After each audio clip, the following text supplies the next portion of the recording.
Hi, let's talk about identity today. You have many identities. Actually, some people would know you as a daughter, as a son, as a friend, classmate, colleague, whatever.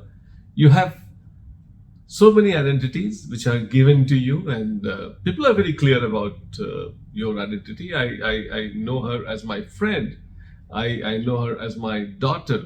So they have got a very clear view about you and your identity. But somehow you know yourself a little too much.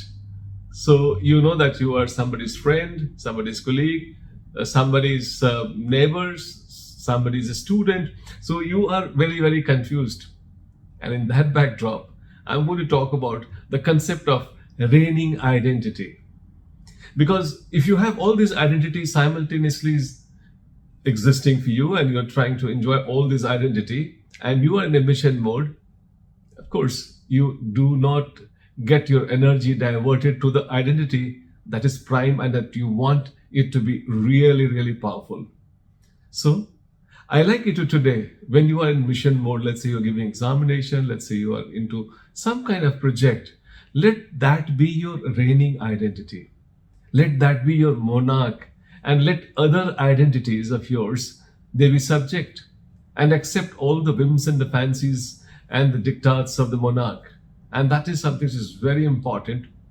I'm not saying that you stop being daughter, stop being neighbor, stop being friend, stop being something. But then when you are giving an examination, let the examinee be your reigning identity and let the other identities just eclipsed. They're existing, but then eclipsed at the moment because you have given more importance to your prime identity or reigning identity. I think you have to fight for protecting your reigning identity.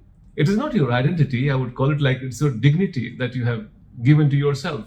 And you cannot have, that's my experience tells me, many competing identities. You can't have so many identities simultaneously fighting each other and then you are which person and what you are.